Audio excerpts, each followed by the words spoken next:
Kroll, Here. Carberry, Montgomery, Here. Rosendahl. Here. All right. And do I have a motion to approve the agenda? So moved. Carberry, Montgomery. And a Second, Rosendahl. Thank you. All in favor? Aye. Aye. Aye. All right. First up is the regular agenda. The first thing on the agenda is item 3.1, accessory dwelling units, and we'll turn this over to community development. Steve, will you do the introductions, please? Annika and Christy are sitting in the conference room. Can you hear me okay, first of all? Okay, it's been working weird. Annika and Christy are sitting in the conference room. Our department has had 3 or 4 meetings talking about this, talking about different building code implications and just trying to get our heads in it so that we knew enough to talk intelligently to you all and get some feedback for how you want us to attack tweaking our code to be able to allow these easier than what it does today. And so we're going to go over all that stuff. And Annika in particular has done a tremendous amount of work on this and put together a little presentation. So take it away. Excellent. So let's get the presentation up on the screen here if we can.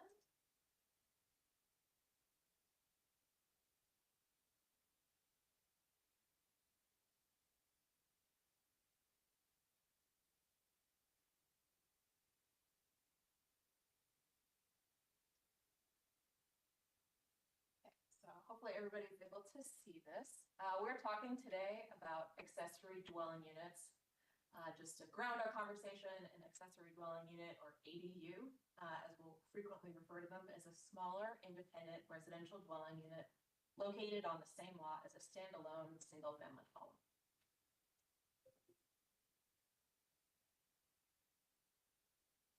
So I want to talk about the current constraints on ADUs in the city of Urbandale. Right now in the city of Urbandale, there are quite a lot of reasons why they're pretty hard to build. So they require a number of design and administrative measurements or requirements. And this is very different in a lot of ways from other typical dwelling units that might be allowed, single-family houses, apartments, and townhomes.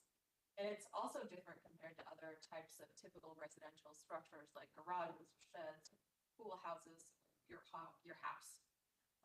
If you want an ADU in the city of Urbandale today, you must obtain a conditional use permit from the Urbandale Board of Adjustment. That means that you get all of your design ready, maybe using an architect or civil engineer, and then you apply to the Board of Adjustment. We send a notice to all your neighbors that you have to go to a public hearing, and there's no guarantee that you're successful at that point. At this time, only internal or attached accessory dwelling units are allowed. So there's this beautiful graphic that we got courtesy of the Polk County Housing Trust Fund. They show, 6 possible places that you might put an ADU on your property. If it's in your attic or as an addition to your home. Of these, 2 are currently prohibited outright in the ordinance. So you cannot have one, for instance, above your detached garage or anywhere in your backyard. The property has some requirements on it. It must be owner occupied, and you must have a familial or care relationship with the occupant of the ADU. Once you are finished with that relationship or use of the ADU by the person you're in that relationship with, that single-family property and ADU has to be converted back to just single-family property. And then lastly, currently an ADU requires 2 parking spaces under the ordinance in addition to those required for the primary use. So that's a lot of constraints. And the comprehensive plan that was passed in December of 2023 gave the city some guidance on what to do instead. So taking a look at that document, reading from the block all the way on the right, planning theme. This is under welcoming for all goal. Accessory dwelling units are an important and increasingly popular strategy for adding to the supply of housing in established single-family residential neighborhoods. ADUs have many social, economic, and environmental benefits. ADUs can provide affordable housing, better accommodate multiple generations and extended family, which is an increasingly common occurrence as cultural diversity increases. They can increase independence of adults with disabilities and accommodate housing needs at all socioeconomic levels. Homeowners can also benefit financially with the additional revenue an ADU can provide, making the community more attainable as a place to live for people at all income levels. So we know from the comprehensive plan now why we would want to support ADUs in our community. And so the comprehensive plan also gives us some guidance on how to make that happen. What are some steps we should take? So we definitely want to consider specific zoning amendments that could go a long way to encourage and incentivize the development of ADUs in Urbandale. Existing regulations that hinder ADU viability include the 2 parking space per unit requirement, the floor area limits, not allowing renter occupied ADUs, and not allowing accessory structure ADUs. The comprehensive plan's implementation chapter calls out consider amendments to the zoning ordinance to include gentle density housing forms in single family areas, including accessory dwelling units, ADUs, duplexes, triplexes, and attached single family homes. So reviewing the ADU ordinance is our current task under that implementation plan. All right, so we want to move forward with ADUs. To this point, council has heard from the Polk County Housing Trust Fund and ARP to get an overview of ADUs.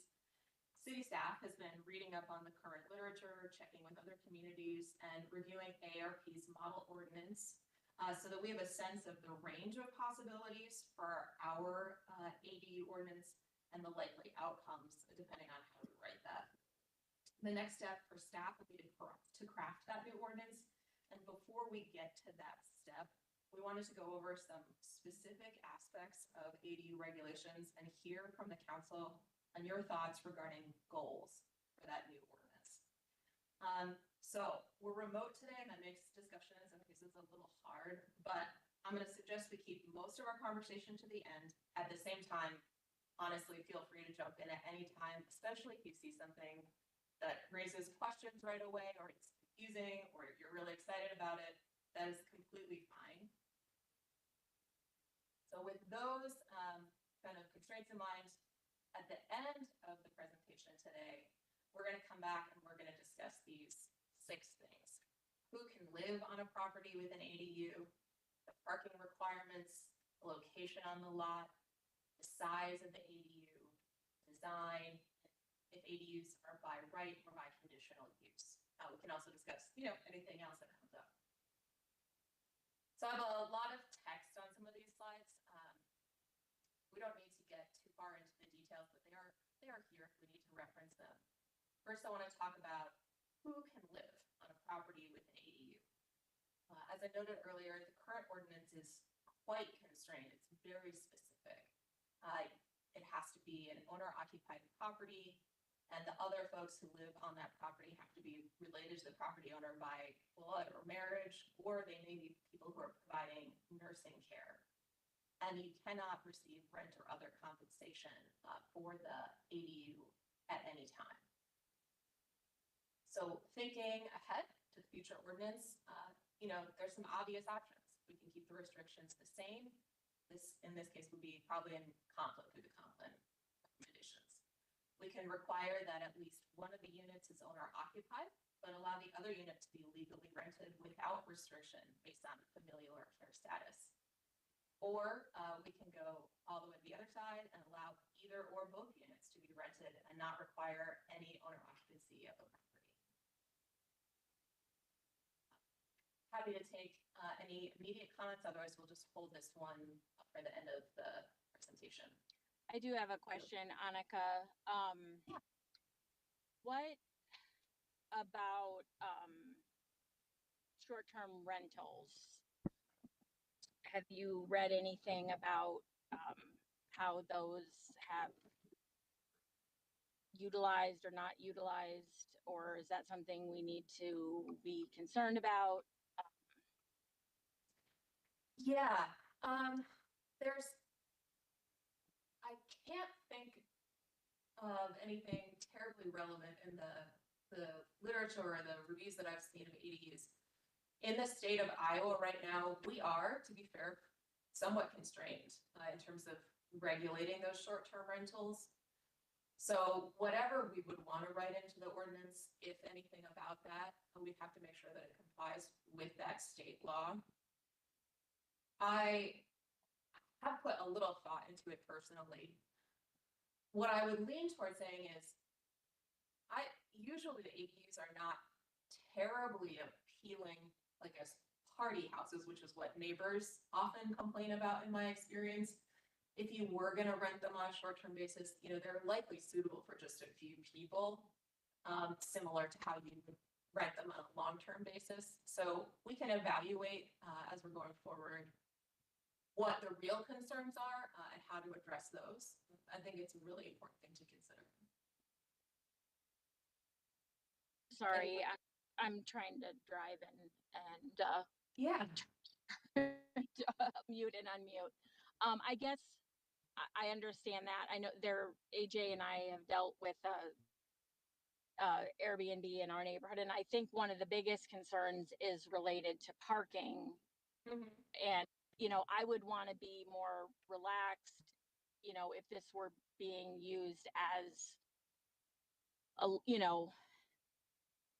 what we're looking for in terms of a use, but then if it's being used as a short-term rental, I think that brings up other parking issues. So I guess that's the only thing I want to Yeah. make sure that we track. I mean, I realize we're limited in what we can do, and I'm okay with that. I guess I just want to be able to have them blend into the neighborhood as much as as possible. So that's my 2 cents on that, I guess.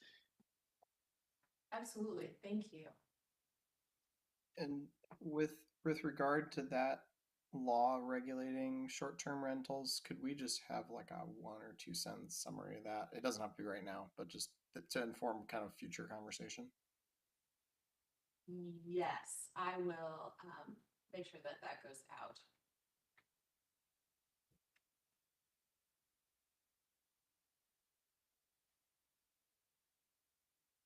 All right, next on my list, and this is very much related to what Bridget was just talking about, is parking requirements.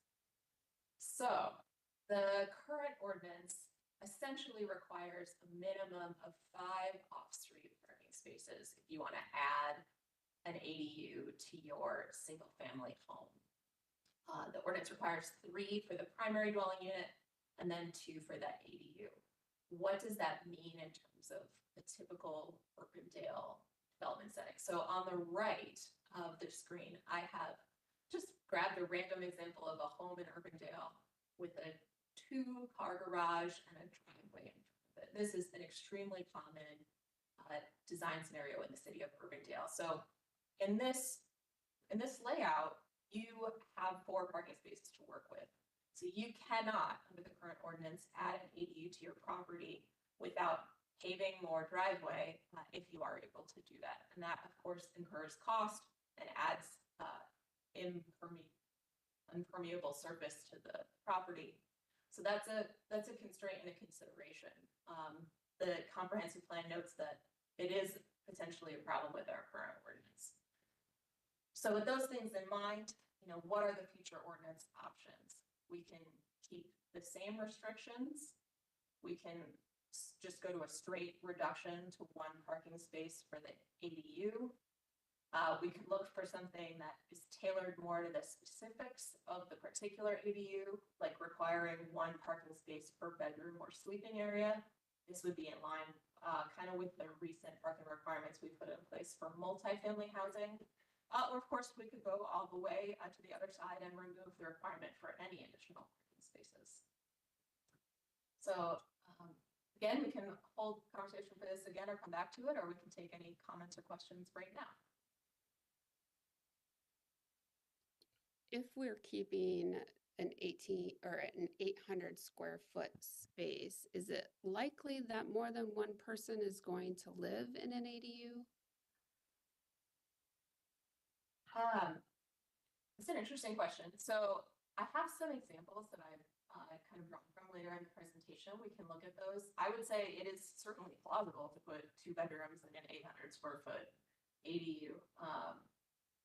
And the only example of an accessory dwelling unit that somebody has put forward recently definitely had two bedrooms in it. Okay. Thank you. We can come back to that. Yeah, for sure.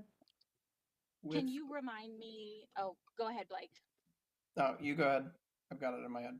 So in our typical 2-car garage house that you are showing, how many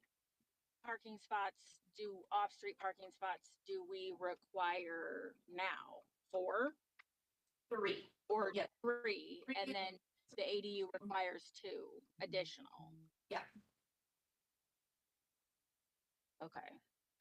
So that's in new construction. In our older parts of town, we don't necessarily have that, do we? I think it's been a requirement for quite some time. There are a handful, probably of houses in the city of Urbandale that don't meet that, but not very many in my experience. So I would say most have at least 3 off-street parking spaces. With 2 and 3 Thanks. options.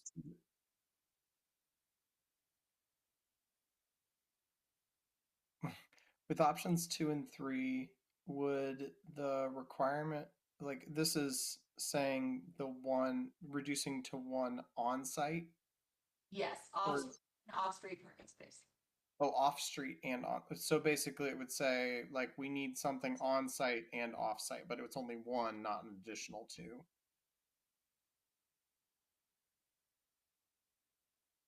Right. So in this case, yes, if we went with option number 2, it would be allowed on the example property. Gotcha.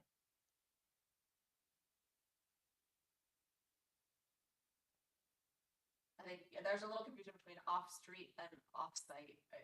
Or sorry, off-street, on-street. Yeah.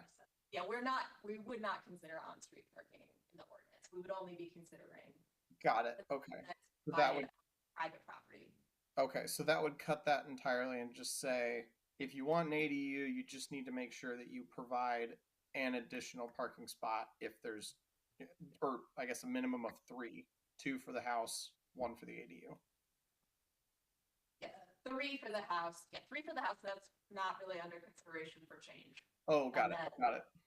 1 additional, 1 for the ADU, or 2 additional for the ADU, or whatever we would decide. Gotcha. Great. Anything else before we move on? Excellent.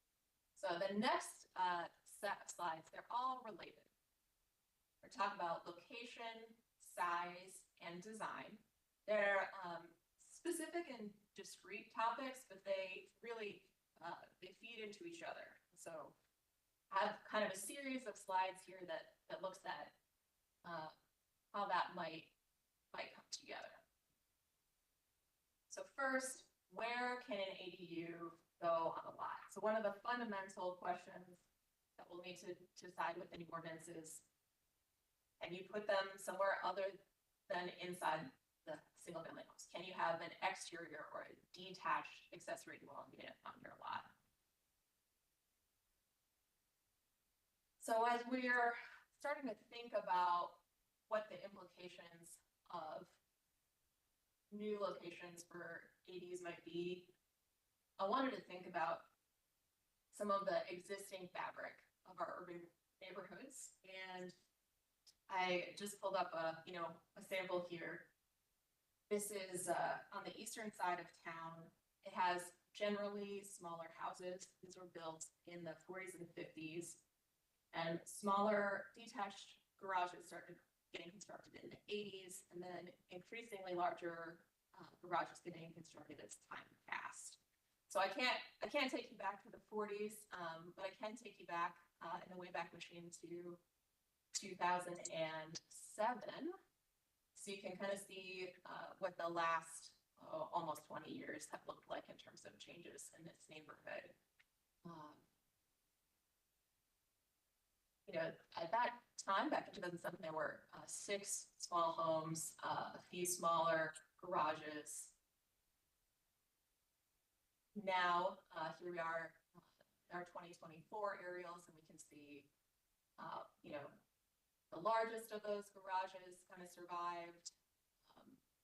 But we've got some new big garages. One of the houses was demolished and rebuilt to be quite a bit larger with an attached garage.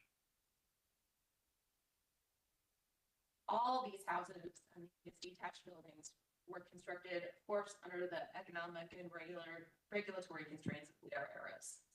But living patterns change, and we can see how residents made changes to their properties over time to better suit their needs, acting within what was possible under the city's zoning ordinances. So why does this look the way it does? What's constraining it here?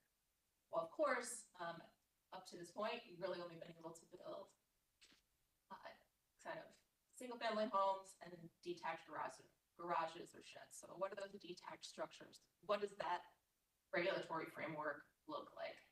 Generally speaking, under the current ordinance for these types of buildings, the smaller it is, the closer it can be to the property lines, and the larger in terms of square footage and or taller it is in terms of height, the farther it needs to be from property lines.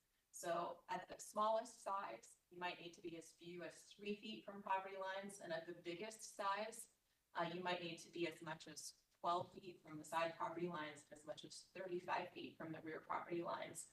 It's just going to depend on the zoning district that you're in. There are also requirements for separation between structures, but there is no maximum building size for a detached garage shed you're going to build today, though those setbacks do get quite restricted for very large structures. Thinking about future, if we allow detached ADUs, how might we regulate this? Staff is inclined to apply the same setback requirements that exist for those garages and sheds to any future detached ADUs. This increases consistency and avoids confusion in the code. One possible exception is that the building department noted that the building code related design requirements would be easiest to meet if the minimum setback is no less than 5 feet from the property line. So that may very well be incorporated. So thinking about kind of those guidelines, we've got some stuff to look at. Oops, there we go. 2, 3. Now, size of the ADU. And this I think will be something we'll want to discuss. Right now, again, you can only have an interior or attached ADU, and that's limited to no more than 800 square feet of floor area or comprising no more than 40% of the building's total area. Thinking about similar but detached buildings like a garage might build today, again, there's no maximum size. They're constrained by those increasing setbacks and then being no more than 30% of the rear yard. They have an absolute maximum height. Sometimes in ADU ordinances, minimum sizes are listed as a requirement. Our current ordinance does not list a minimum size, but that could be something we could change. So for future ordinance, the maximum comprehensive plan suggests that the ordinance be more flexible. Keeping that in mind, things we want to think about or discuss, is there a size that's too big? either as a raw total square footage number or in relationship to the primary dwelling unit. We do think they would continue to be limited to 30% of the rear yard in any case. And then in terms of a minimum size, the comp plan is silent on minimum size. None is listed in the existing ADU ordinance. Unless we change that to include a minimum size, it would continue to default to the minimum sizes that are kind of in the building and property maintenance codes. So there is a fundamental minimum, but it's just controlled by some other regulations that we have in the city. All right, so let's look at some examples and see how that would really work. What does that mean when we're talking about these things?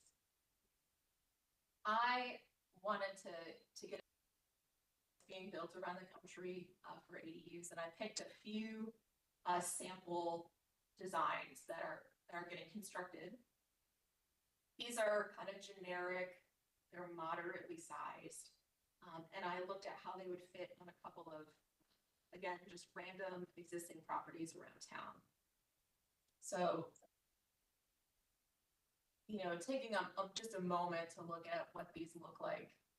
You can have a fairly small, single bedroom, single bathroom, single story, about 550 square feet. You could have, and right now we were using the sort of existing ordinance requirements. You could put this maybe 5 feet from the property lines. If you want to go bump up to a slightly larger, more generous ADU, picked a 2-bedroom, 1.5 bathroom, almost 900 square feet in size. This would bump up into the middle size category that we think about for detached structures. So it would need to be 5 to 12 feet from the side property lines, depending on the zoning district, and 10 feet from the rear.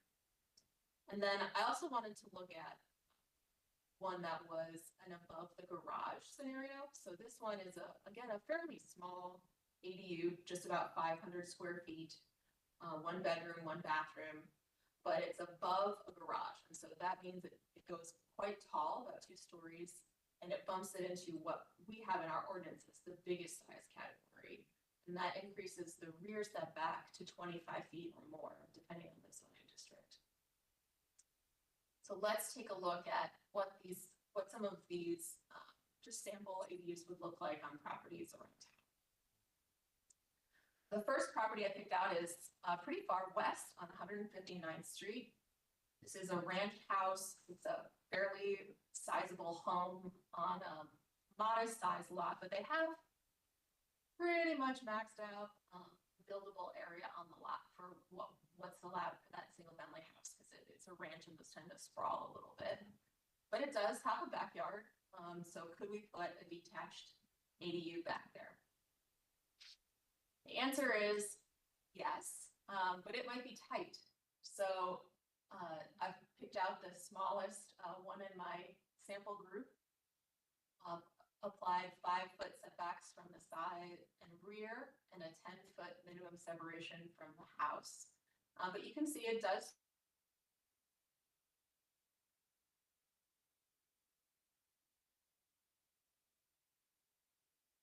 then I want to go to a little further east, 145th Street. Again, a very typical single-family home, 3-car attached garage.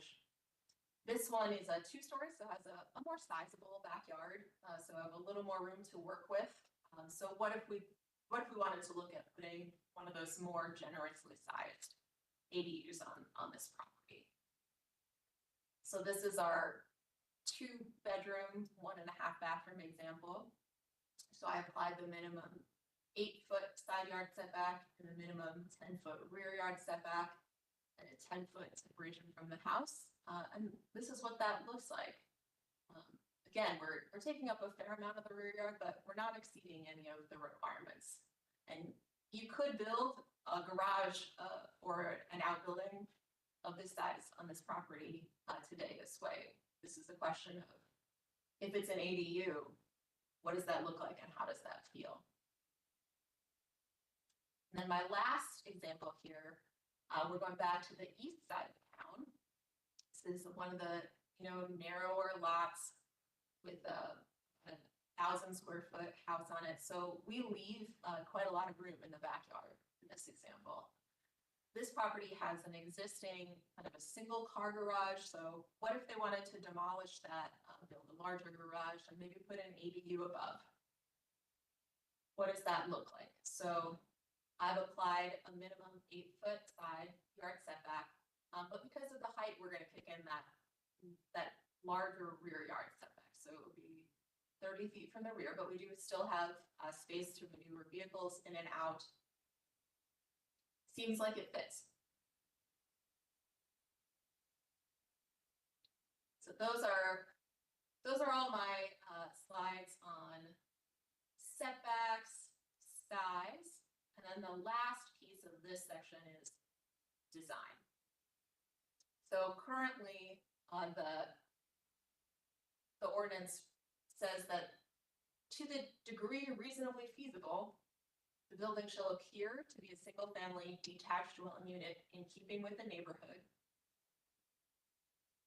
How do we feel about what we say for design in the future ordinance? If it's attached or detached, what can we say? What do we want to say? It looks like there is some new state legislation that may constrain us on design requirements. So we'll have to make a determination, probably in consultation with an attorney, on what's possible. But knowing that constraint may exist, we want to think through if there are some design requirements that we can put in, what are some basic expectations we would want those ADUs to meet? Do we want them to say using materials that match the primary dwelling, or do we want to look at matching roof lines? Are there any other concerns that we may have as a city about how those would be designed? So any questions? That's a lot that I just covered in terms of size, location, and design. Any questions about any of those before I move on? When you say roof line, is that the height of the roof, or like the shingle coloring, or what is that target specifically? Yeah, it can be anything we would define it as. Typically, you're looking at roof pitch, honestly. So what's the angle of the roof? If it's a fancy roof, does it have the same kind of a roof line? Maybe you would prohibit a flat roof structure if the house has a typical pitch. I would assume when we're talking about matching materials, we're also looking at, so you don't put like a Morton building, a metal shed and call that an ADU.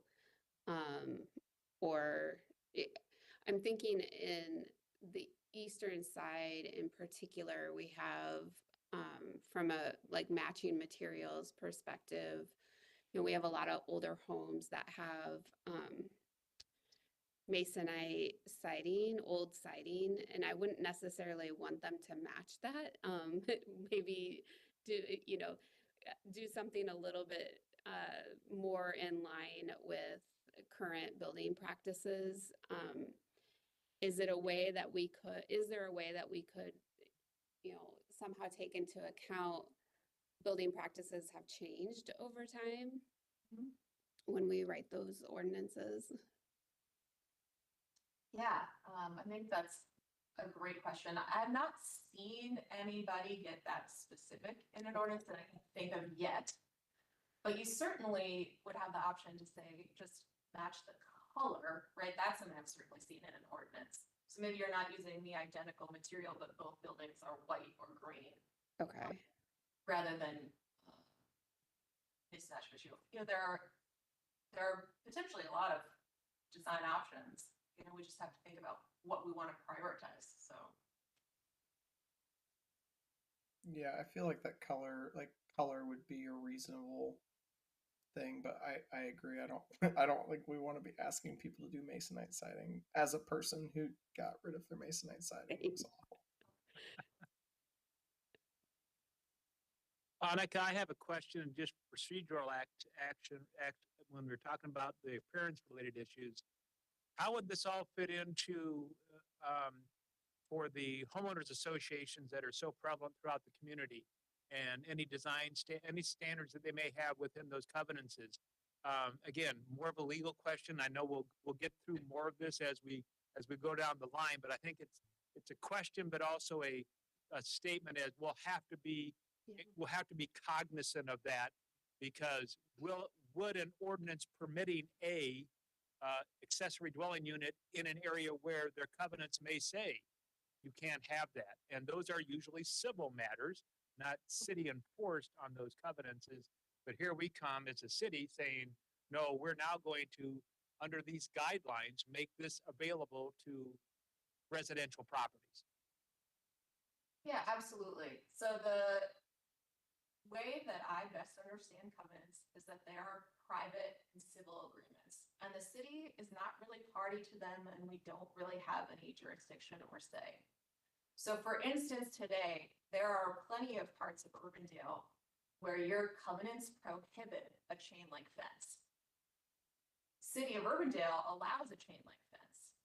So you, as a property owner, have to decide, am I going to install this chain link fence? The city will let me do it. But knowing that the homeowners association may come back and say, you have to tear that out tomorrow. It doesn't meet our guidelines and requirements. I would presume that any regulations that we put in about ADUs would be treated the same. So it may be allowed under the city's ordinances, but your covenants may prohibit it. It still may not be a possibility for you. And the city, again, I don't believe we would really have any control over that. No, and the reason I wanted to ask it is because we do have quite a few, particularly on the west side, homeowners associations. Yeah. And it really is one of those things that, as I know the desire of the council is to move this opportunity forward, and other communities have done so. And I just didn't know in your research how they were those conflicts, because you are correct. We've all dealt at the staff level with those. Hey, they're doing this. The city gave them a permit, but my covenants or the homeowners association says no. And as we've told them, as you just highlighted, it's a civil matter. It's between you and the association, your neighbors, etc. And sometimes they'll pursue it if it's a big issue. You know, we've known that they'll pursue it civilly.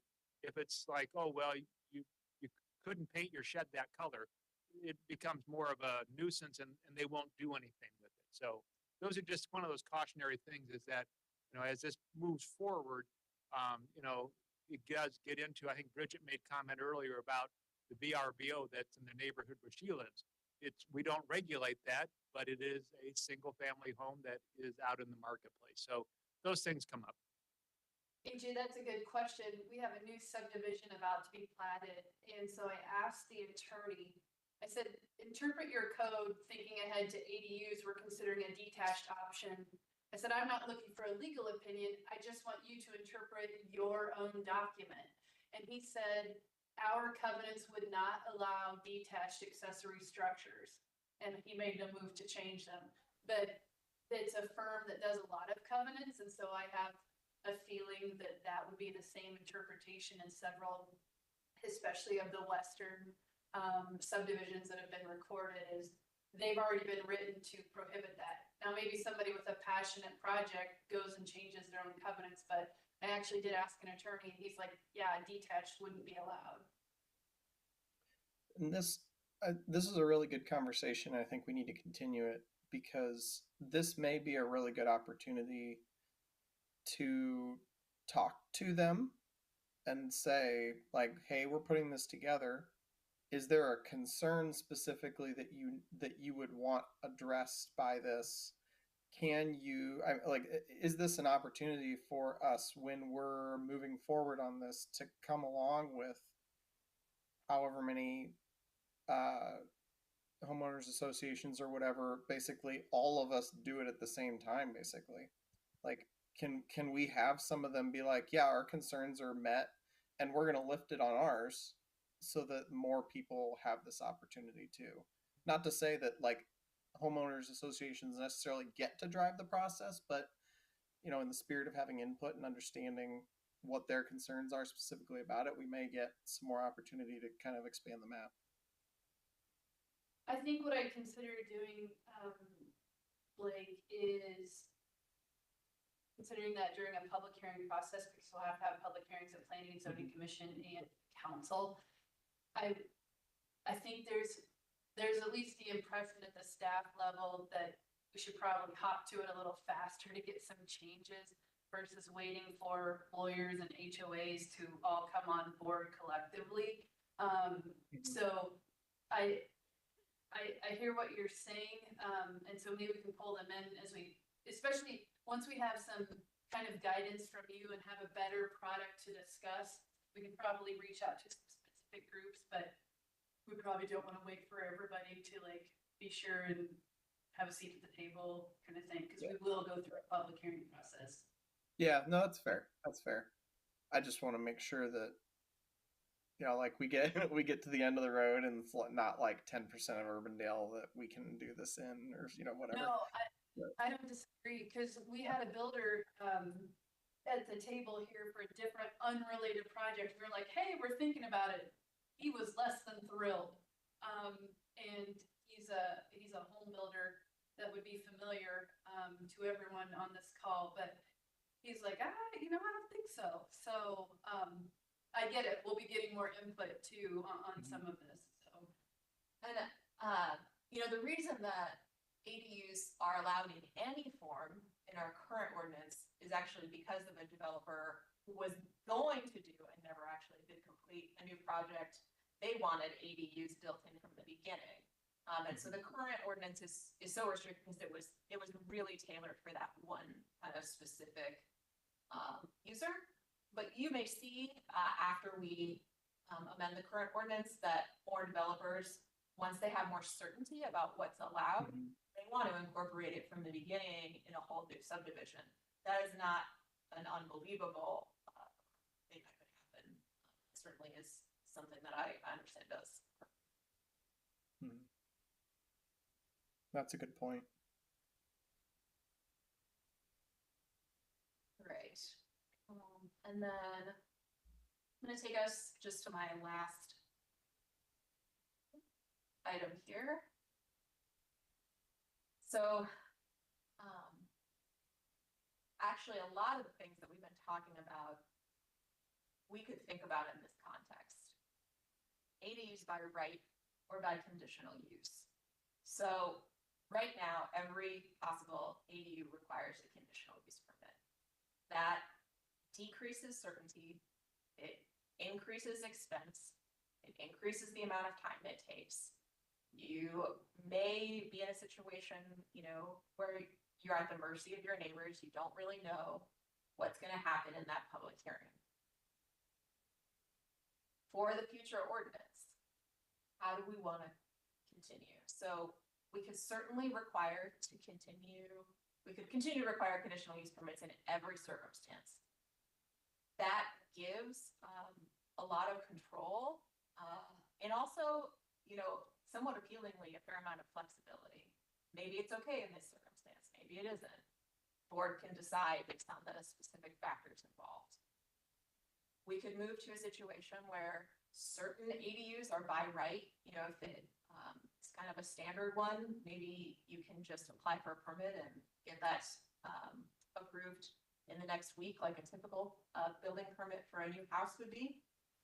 But then maybe there are some special categories of ADUs that continue to require conditional use permits, where circumstances are unusual or need some more review. We could also certainly just go to a situation where we craft an ordinance we're all comfortable with, and we remove the requirement for conditional use permits altogether. And we just make them by right, offering the greatest amount of certainty to the property owner or the developer. So those are some things to consider. And I think it is best to consider this as a part of all the other topics that we've been discussing today.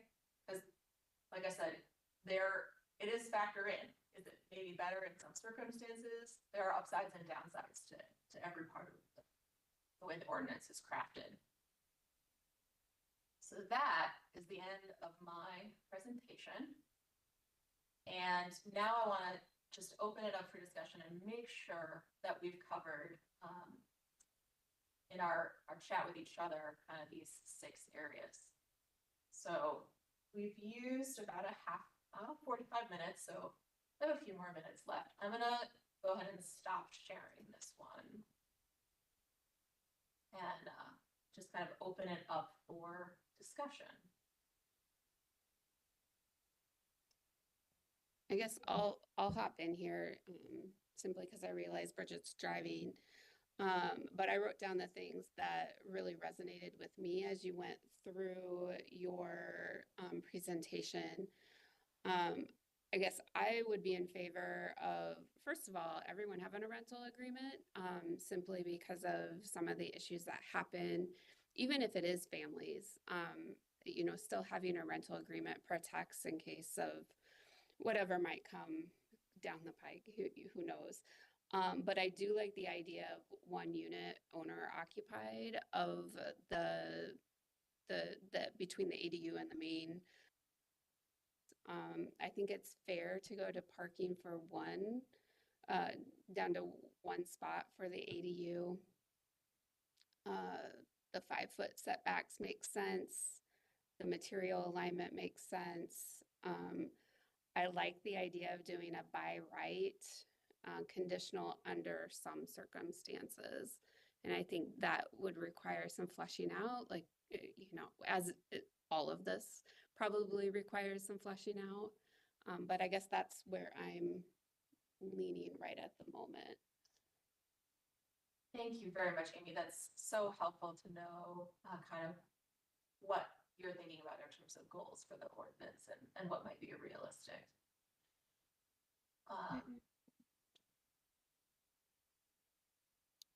I think Amy echoed a lot of the thoughts that I had, so I won't run through those. One thing I wrote down as we were running, since Pat is, I don't think Pat's on right now. So Yes, I'm on. Oh, hi. Pat. I'm on. Hi, Yeah, Pat. I'm listening in. It's a little challenging since I'm not getting to see the pictures, but I'm here. All right. Well, so let me know if this was going to be something you brought up, but I'll put my Pat hat on. Have we thought about impact of stormwater surface flow because of by adding accessories and all of that, or more building space to a property, and kind of what might we consider for that, and is that just generally covered in what we already consider for building permits? Yes, so in terms of how staff is thinking about it so far, right now, the main difference is that currently, you know, it requires more parking, and that's clearly an increase in impervious surface. So that is something that could be tailored in this ordinance, the new ordinance, to make a slight improvement. In terms of other lot coverage by the actual building, not put a huge amount. I don't know how to think about that, I guess. So beyond that, anything that I've shown today is something you can already do if it's either your primary house or it's a detached garage, shed, pool house, or other structure that you can already have in the city of Riverdale. So you're not necessarily adding more more impingement to the property than you can already have. You're just changing what you can do under that roof that you can already have.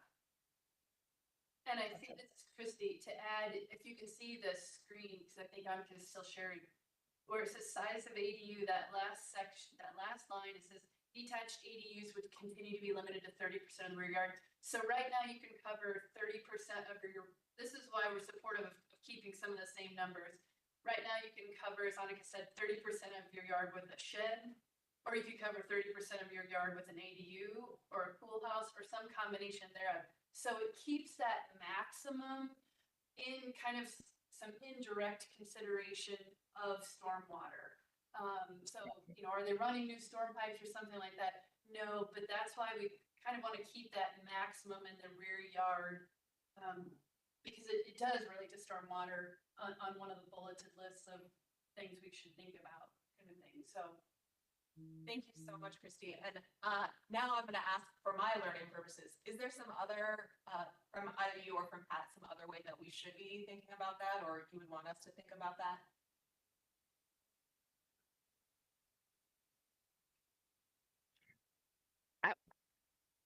This is Pat.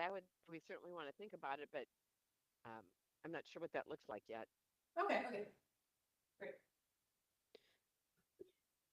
And- Something I want to just highlight before I forget about it, and just something that we've seen in the homeless service world that is likely to pop up at some point.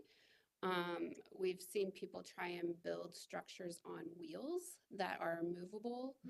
And we've also seen folks try and build structures without plumbing. So I think just some things to make sure that we cover within any ordinance, and maybe it's already Yeah, on your radar. absolutely. Same thoughts and concerns. Our ordinance absolutely will cover that, especially actually if we require that those units that takes care of that right off the bat, because it would be impossible to legally rent a structure like the ones you're describing. Maybe another reason for a rental agreement. Yes. But yeah, very much important to consider that in the future ordinance. When we're talking about rental agreement, is that something that we're just saying you need to have this and or are we having rental agreements on file? Like, what does that look like? Yeah, so usually rental agreements are private documents that the city would not be party to again. We do require a rental certificate. And so that's when the city comes in, inspects or has knowledge of the property, make sure that it meets the minimum code standards. And that's something that you're always updating if you are renting your property. So that's how the city is usually involved. We could check with an attorney to see if we have any ability to leverage specifically private rental agreements. That's not something that I've considered or have any knowledge of right now. Yeah, I couldn't imagine being able to get our hands on those, but the whole concept of if there's a rental agreement, that opens it up for if someone is receiving, if they have an ID waiver or some sort of waiver, then the family is able to collect revenue. Right. Because the reality is they're probably going above and beyond with services that they're already providing, and it just helps offset through some public dollars some of those services. So that's in part why I think the rental agreement component is really important. It also protects in case things go south, you have an eviction process then, and you have some legal recourse. Although you can evict someone from your home, even without an agreement, it's just a lot cleaner that way. Sure.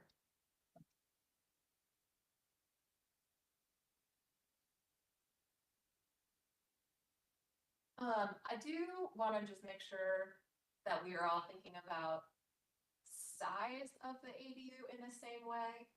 We've touched on it a little bit. Was there anything that we saw today that made us say that seems like it could result in an ADU that's too big, or too small, or does anybody have any thoughts about that they want to share? Should we just kind of stick with some best practices and call it a day? I think of the large garage that's on 70th, that's used as like a party room on a regular basis. And I think if that's allowed as a garage, and it's massive, I can't imagine having an issue with an ADU that's that size. It's helpful. Do we allow would we in like current form or in some of the things we're considering today, because we haven't really talked about it, like would an ADU be able to have a sub level? Oh, like a garage or a basement? I think it definitely could, based on what I'm thinking about. I don't think there's any reason that it would be prohibited. You might want to encourage it, would be maybe a better building. I don't know. Because I guess I don't think there'd be necessarily a problem with that, like somebody doing that, but that's something I think about when we talk about size, because obviously that adds square footage. Right. Yeah. Yeah, But- no, if it's a two-story ADU, yeah, does that Mhm. matter? Right. Whether that's I don't home or know. It wouldn't increase the surface area because we talked about 30% being kind of a surface area thing. So if it's the same footprint but it's got a basement, that wouldn't impact their ability in terms of they wouldn't have to build half the house Right. or half the ADU if they had a basement to hit that 30%. I think your interpretation there is correct, yes. Okay. And we certainly, now that I'm thinking about it, I have had somebody build a detached garage with a basement because they wanted to put in a car elevator and put their cars down there. So I don't see any reason why you couldn't have a normal finished basement if you wanted to with your ADU under the current ordinance. If an ADU were to be allowed. And I'm under the impression that everyone is okay with a detached ADU as a concept. Is that correct? Yes. Mhm. Yes. Great, thank you very much. Pat, I know you're calling in, and so it's a little tricky. Do you have anything that you want to add to the conversation today? Well, I just hope you heard about I hope you heard about my support for the ADUs, and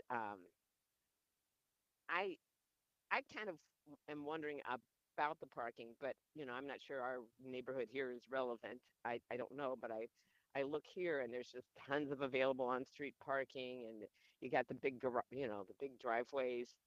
I just want to make sure there's a pathway to not requiring parking unless we really need it. And, maybe that single parking space is the baseline, but there's information available to apply for a waiver or something like that.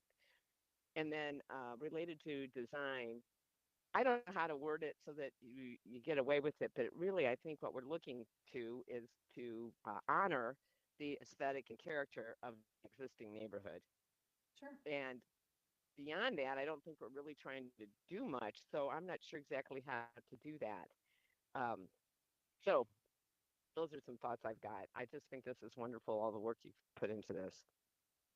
Great, thank you very much for your input. It's very helpful. And if you think of anything specific, like a place you want to know about in the city, you can always reach out directly, and I can take a look at it. Happy to do that as we're going through this process.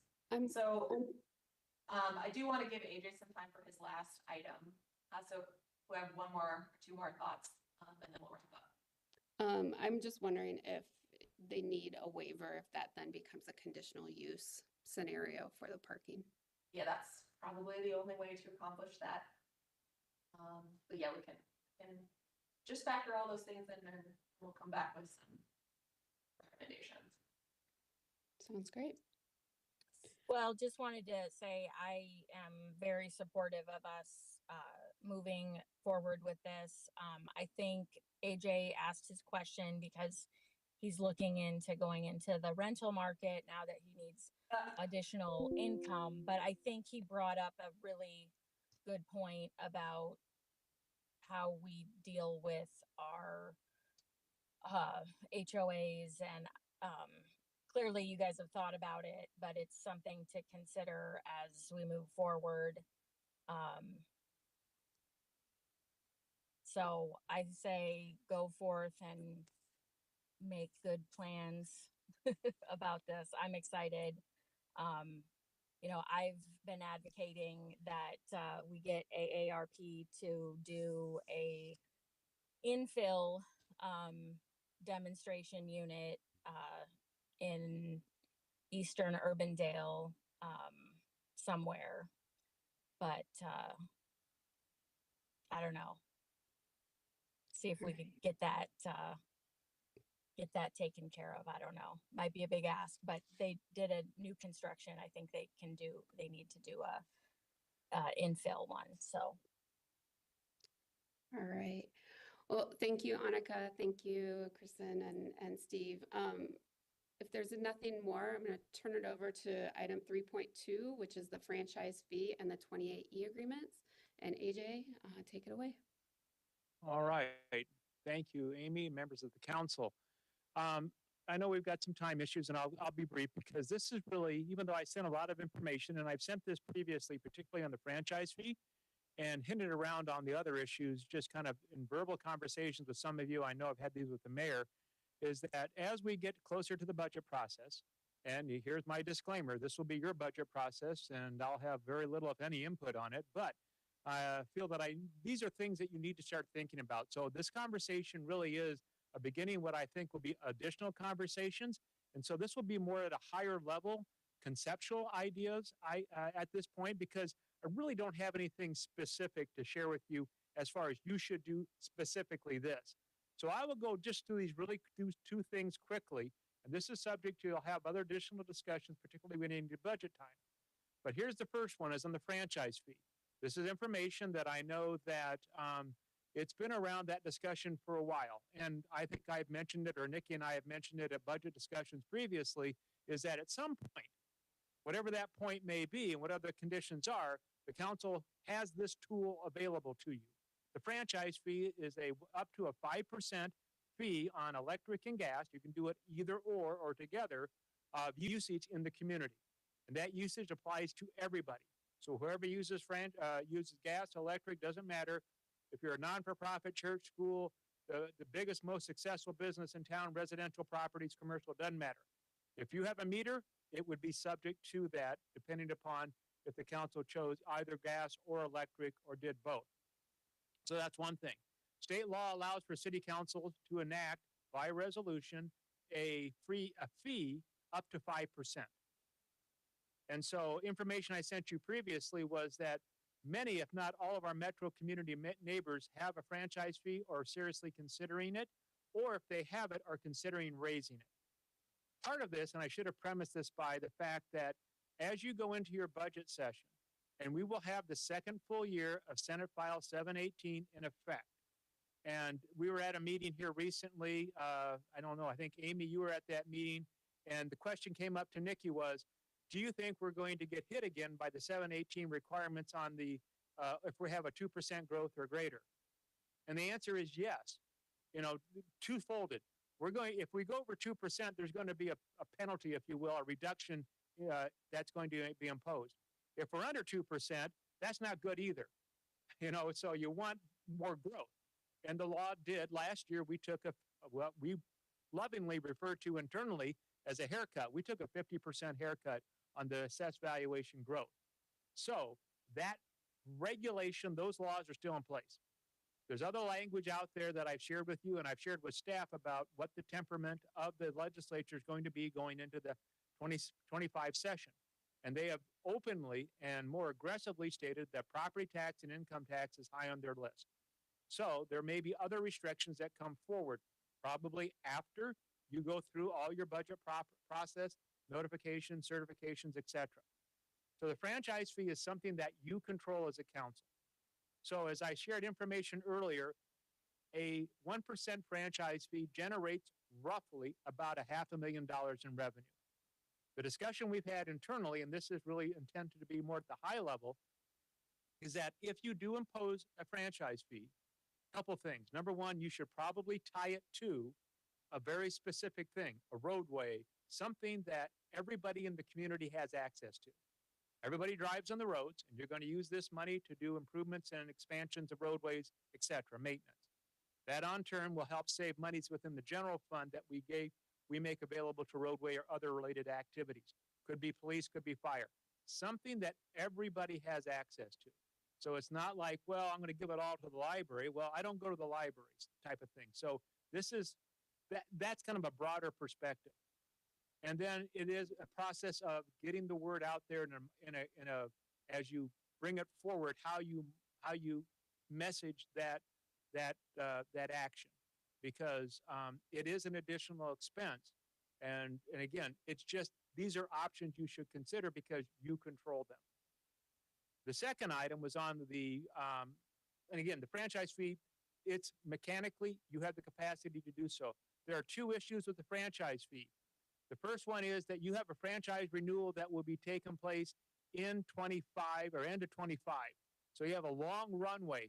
John Conyer from our staff works with our attorney who does our franchise work They will work at that point throughout 25 to get you ready for a new franchise agreement with Mid-American Energy. That's separate. The second issue is the franchise fee. That is something that you, 5 members of council, control. And there's actions you could take in advance of that renegotiation of the franchise fee. And I would recommend you keep them separate. They are 2 separate things. I know Mid-Am likes to bundle things. You keep them separate.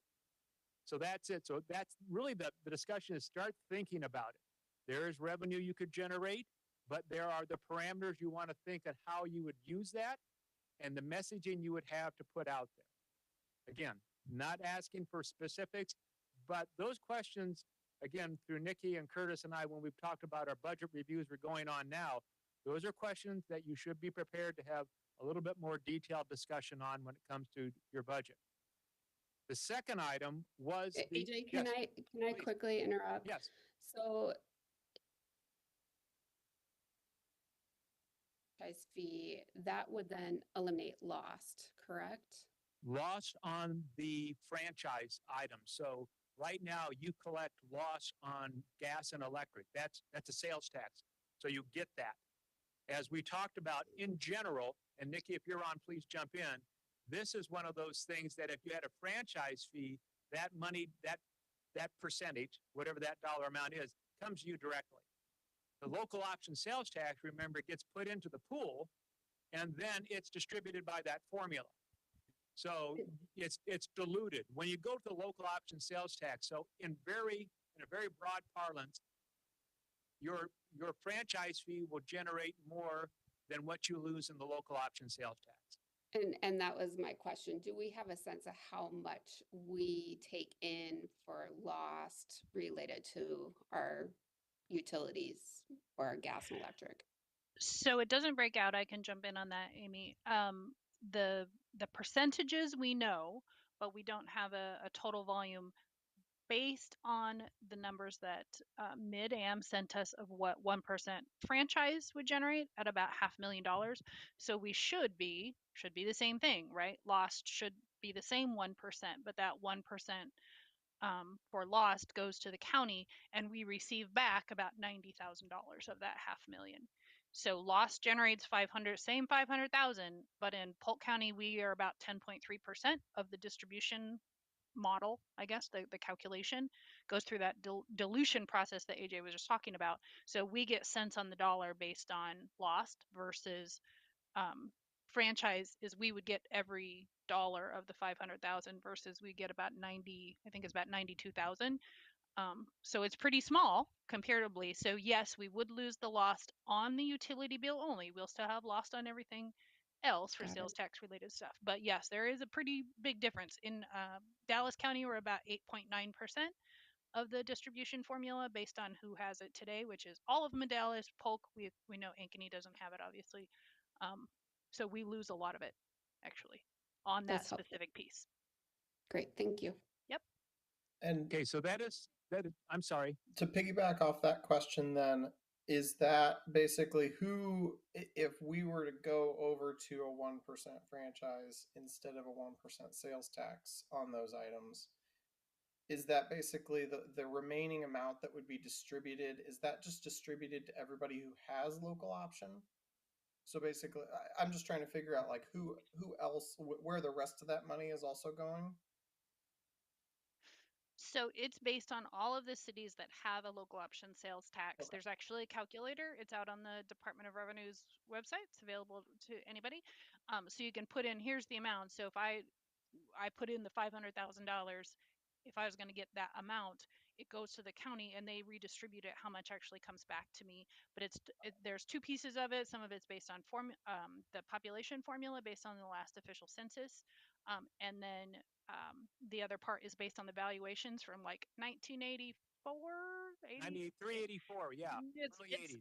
old, which is why there's a lot of discussion about should we change the formula. That's what that is about. It's benefiting those that had less development at that time, right? Yes. So so that's the piece of it that it's out there and it does get washed out. But the rest of it, so keep in mind all of the other cities. AJ sent that out in one of the emails with the table of here's all the other cities that have it. So they're already doing that. Their local option doesn't apply to that, so it's not part of the distribution model today. Got it. So we're the Thank only you. ones putting those pieces into the distribution model because ours is still lost because we don't have franchise. Excellent. Thank you. And so, for example, I know from communities, our friends down south in Clive, they use it for roadway maintenance and improvements. Ankeny has a franchise fees. They use it to provide for firefighters. So it is a choice, a legal choice that a council would determine what that would be. Retire debt, lower property tax, whatever it is. It is more of the marketing and messaging that if you decide to do something that you would want to be cognizant of, that you'd want to say, this is what we're doing and this is the reason why. And again, why I'm bringing this up, the franchise fee and then the discussion on the 2080 agreements is that the franchise fee's been along for a long time. And again, we've had, when I came here 15 years ago, the assistant SK Susanna Prophet had to file this thick on franchise fees and what we could do or couldn't do. Council chose not to do it. Again, options to look at. But the environment has changed. You know, from 15 years ago about what the state allows us to do or not to do and the restrictions they're talking about. So, and again, I sound a little Chicken Little-ish, but that's what you're paying me for, to raise the bells to say, these are issues that you'd be aware of. The second issue on the 2080 agreements, and I'm looking at my clock, so I want to be cognizant of everybody's time. So this is, again, meant to, again, get you thinking, will generate future discussions, is on those 2080 agreements, particularly with Bravo and Catch Des Moines, or the tourism group, Visit Des Moines, is that those were established years and years and years ago. Again, pre-15, probably 20, 25 years ago. And they were established at a time when there was a collective desire by the communities throughout the metro to fund these organizations on behalf of everybody's benefit. That was also at a time when there was other less restrictive environment for city governments when it came to the tax rates we had and some other items.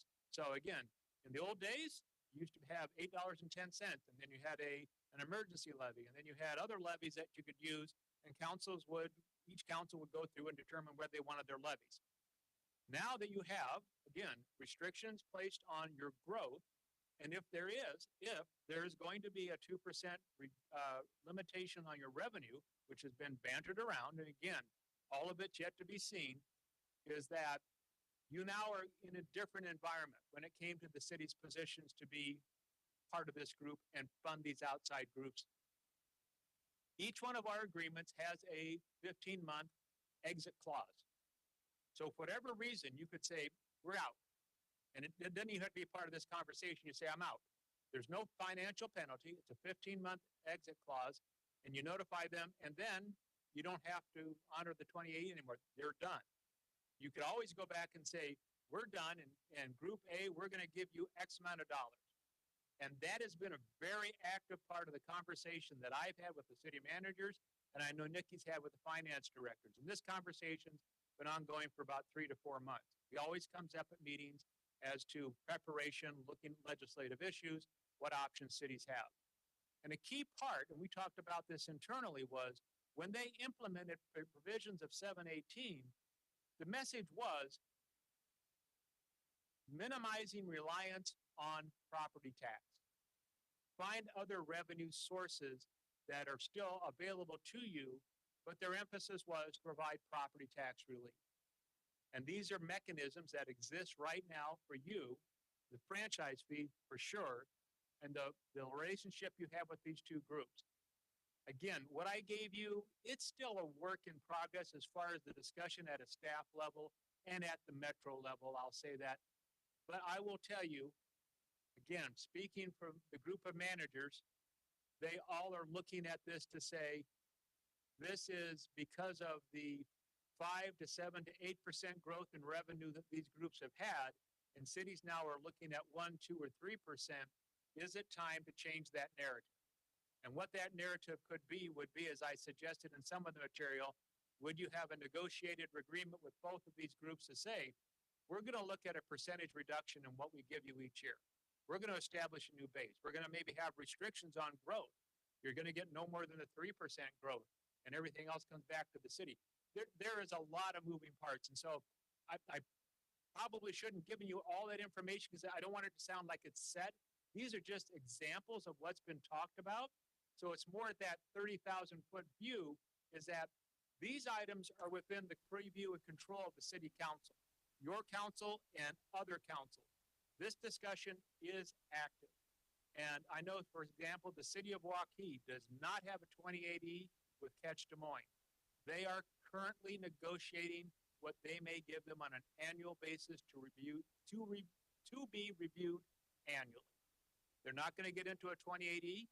They're just going to say, we agree to support you, and each year we'll determine what that amount is, and it will come out of our hotel motel, but we'll determine. And just again, another side note, state law says you have to use 50% of those proceeds to support cultural and entertainment activities. I will tell you from past experience, libraries, they qualify. Park activities, they qualify. So things we already do, we could take that 50% and still be within the parameters of the state law. Again, decisions that were made years and years ago, and this is not a reflection on the value of these organizations. I wanted to make that very clear. This is just the economic realities that cities are facing, and these are very, very active conversations. So again, I think there's always that desire that there's unanimity between the cities about how they approach these things. But right now, a city, singular city, could say, here's my 15 months, goodbye, and we'll talk to you later. So wanted to bring that up. It's a part of ongoing discussions. I know that my successor, Dave Jones, has been very active in those discussions. And I know Nikki has her group meeting next week, and that's going to be up there. And I know Mayor Bob has talked about, mayor's talking about it. So it is the new reality that I think cities are facing, that you have to be actively looking at areas that you as a council control, and and make determinations as to where you want to go. And again, those decisions will be, they're not going to be easy conversations to have, because we've got a great relationship with Bravo. We've got a great relationship with Catch Des Moines. They're, again, the value that they provide, we all acknowledge that this is just part of the new reality for cities, and it's not a reflection of the value that they bring to the communities. So again, just wanted to raise that bar. I've given you information. As of tomorrow, that information could all change based on new information that I get or Nikki gets, or I know there's been outreach to these two groups, and there's been discussion with them, not through me, but through other managers. This discussion is going on, so you're not blinded by it. We want to let you know, again, not because of the value, because of the realities.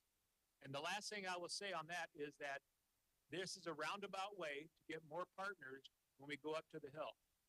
You know, when you have groups like this saying, we're an active partner with the city of X, and they're going to have to make tough choices based on restrictions you placed on them. We believe that we add value to the community and to all the communities. We're with them. Don't beat up on cities so much. And that's a terrible way of putting it. But having said that, you guys all know how I feel about that. But that's where we're at with this. This is not, again, start thinking about it. 30,000 foot view, more information will come your way. I've got a question Yeah. for AJ and Nikki. Has there been any discussions in the meetings that you've been attending with your colleagues about taking away the franchise fee as an option for cities? I feel like, they're trying to. Oh, you mean take for the all- legislature? Yes. Nothing in particular, but the language that, information that was provided to us, and I think I shared it with all of you, it was a white paper discussion from the Iowans for Tax Relief, or Central Iowans for Tax Relief. I can't remember the right name now, but they talked about the 2% growth limit, 2% revenue limitation. They also talked about in a cautionary way, cities are now using fees to get around property taxes. And they're going to say, if it costs you $10 to pick up garbage, they're really charging you 20, and they're charging administrative fees or HR fees or, Tuesday fees or whatever it is. They're getting to that mode where they're saying cities are piling onto this and they're kind of sounding that alarm. And again, it isn't something that we've seen or heard preemptively from the legislature. But I'm also, again, I read some things out there that says they're going to look at a lot of those things. Well, And- if they're talking about it at the taxpayer associations, the legislature's thinking about it, is my thought on that. But is there in a technical way that we could, enact the franchise fee without starting to collect it? My question would be related there is if the legislature were to take it away from us. If we didn't good point. or take away the option of it. And so I guess my question is if we were to adopt the ability to do it and then decide whether or not we were going to do it separately. Does that make sense? The It revenue does. Nikki? purpose statement. Nikki, go Yeah, ahead. I think that, I mean, I see what you're saying there because I think that's our concern too, is that they're going to look at it and if you have it, you'd be grandfathered in to keep it. You can't take away something that you already have. Well, they could, I suppose, but Absolutely. but if they limit it in some way. So I think what you're asking is we can do the revenue purpose statement. The earliest we can implement it would be 7/1 anyway, because it takes Mid-Am, I believe their estimate was 60 to 90 days to actually get the thing on the bills once we, they have to set it up on people's statements and such. Yeah. So it's even if we did something in January, it takes a while to go through that process. So July 1 is what we were saying. I assume you could put that in for whatever date you wanted. I guess delay it. I am very supportive of us keeping all of our options open, and I have very little trust in our legislature right now to not try and completely, knock us down at the knees. And I think I guess- flexibility is exactly what you're saying is how we've always tried to be is let's keep our options open. And as we have talked internally from my perspective on the finance side, I don't know what valuations are going to be yet. So I would love to be able to say, if you want to do franchise fees, I can factor that in. And that takes out $2.5 million. That's how much bond I issue to do road improvements, the annual concrete street rehab. That's an easy one. So that's debt service levy not having to issue that piece of it. So tax savings is what I would hope will be underlined. I can't guarantee what the amount of maybe we could reduce other ones, but I don't know that yet. I mean, we should know here within 3 weeks is what they've got to physically give it to me. But if our point is if you want to start working through that, I kind of need to know if you're generally in support of that because the budget document will need to reflect that. And I'm doing that now.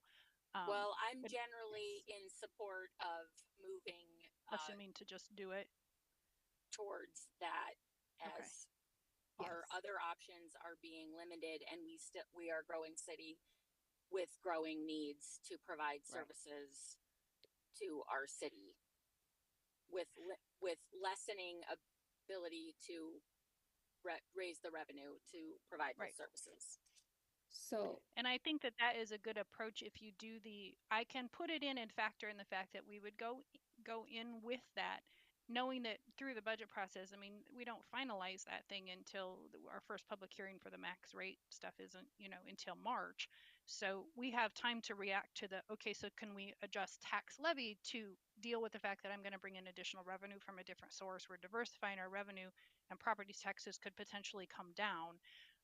If we know that revenue is in there, I would just need to know, are you generally comfortable if we said 7/1 because we'll only get 9 months in the first year. I believe it was 2 months. And I don't know if Curtis is on, he remembers that either, or AJ, if you remember how the delay from it starts 7/1 and it's 60 days, 90 days until they make their first payment to like when we actually get it. So if we assume for 9 months, but if you say, okay, we don't want to implement it until January, that affects what I can do in this fiscal 26 budget. So is the 7/1 a safe assumption? Yes. I Okay. would say yes. Okay. So Very good. And in general, are you okay with 5%? Just take it, rip the Band-Aid off and Yeah. go up? Yep. 2 yeses. Blake, is it, or I haven't seen your head nod, or yay or nay? Does that seem, Because there would specifically be, like, that would be an add of 4% for electric and gas, right? yes, net add would be Okay. 4%. Because you have 1% now on the local option sales tax, Mhm. correct? Yes.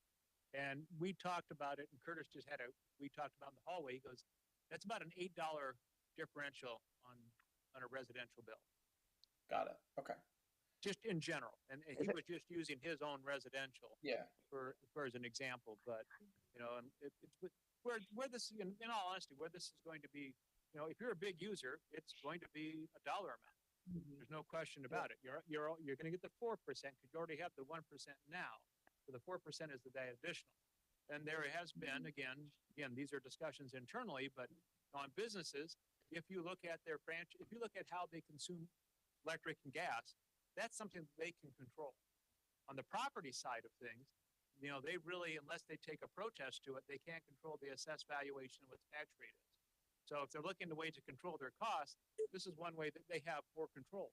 Now, that's from my perspective. So I'm not running a big plant that uses an awful lot of natural gas or electricity, but it also is at its cost of doing business. And it's, you know, they're probably in modes now where they're using LED lights, they're probably using timers, they're using things to control those costs that they can. So this is an area where they would have, you know, theoretically more control over those expenses. So for the sake of time, looking at our clock, it's 1:13. I'm going to suggest we adjourn for the day, and if there are any other comments, then folks get back to AJ independently. Can I get a motion to adjourn? I have a quick question before we adjourn. Is anyone have any information related to any applications we've received for the council position? Angie or Nicole? Nicole? Yes, we do, and we'll get you an update this afternoon, Nicole says. Okay, great. Sounds great. All right. I'll move to adjourn. All right. Thank Thank you you all. all. Thanks, AJ, for all your lunches. Yes. Yeah, I know. We saved some money by doing the virtual one, so yeah, it's worked No, out well. yeah. Thank you. We'll see you all next week. Yes. Have a Bye. good day. Bye. Bye-bye.